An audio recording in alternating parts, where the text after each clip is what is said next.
Okay, part two of Behavior Change 101.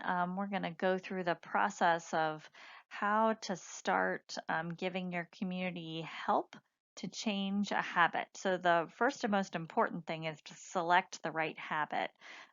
So, the habit should be single, meaning it can't be broken down into component parts. Um, it should be end state, meaning it reduces pollution. So, on this list here, disposing of household hazardous waste at a county disposal site is the one that is can be broken up into pieces and also reduces pollution. It should also be a habit that many people in your community are not already doing. So you don't want to pick a habit that already people are doing with no problem. You also want to pick a habit that people are likely to do.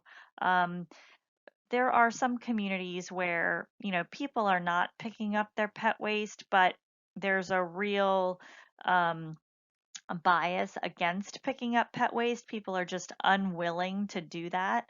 Um, so you want to pick a habit that people are not doing that they're likely to do. So how do you figure that out? You can do a survey, and actually, I have a pretty in-depth series that I've also shared with you in as a potential exploration called Power to Motivate. So if you're really interested in getting to the nitty gritty of how you might scientifically determine the opportunity and the likelihood, I do have presentations that you can watch that break that down. Um, but you can also just ask around and make observations. So making observations and just asking people is also a quick and dirty way to figure out, for your purposes, what's one habit that people aren't doing that they might likely to do. The second thing is you want to determine who in your community is most likely to adopt the habit. So, as I said, your outreach does not need to be to the entire world. You want to list the different groups that are in your community and then figure out which one of those groups might be the most teed up to adopt that habit.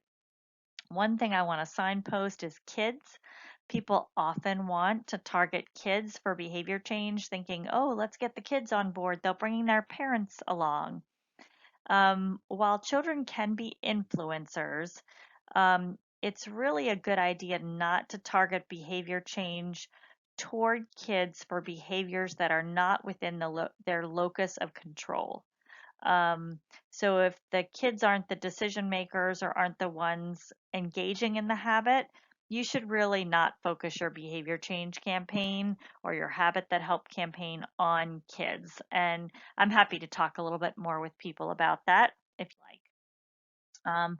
The best group of people to pick to focus on habits that help is a group that's relatively large, um, a group that has not already adopted the behavior and is likely to adopt the behavior. So, the biggest group of people you can find that isn't already adopting the behavior and is likely to, that's the group you want to pick.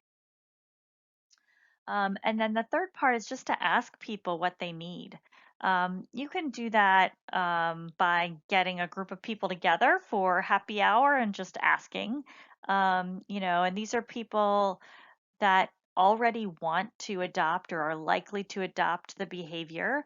And you're just going to ask them, what's preventing you from adopting this behavior? What would help you adopt the behavior? And it's really, really important to turn off your advocacy hat or and put on your listening ears. You want to understand the why of what they're saying. This is not the time to convince them that what they're saying is wrong or that they should do something different. This is really the time to listen. So you want to understand what help they need. And this often comes in the form of barriers. So the question in this example is what prevents you from consuming less meat?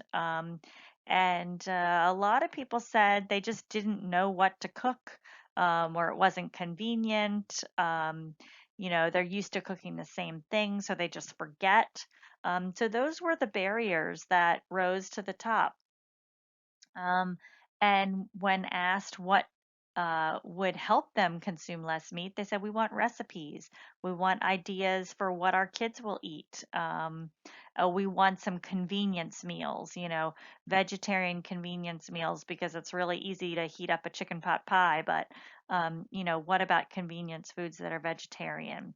So those were the barriers and benefits. And then if you were the steward in the community, you might try to connect them with things that might overcome those barriers. For example, you might have people subscribe to a recipe a day, or maybe there's a cooking class for what kids can eat that's vegetarian. Um, Maybe there's a meal service that has vegetarian kits in it.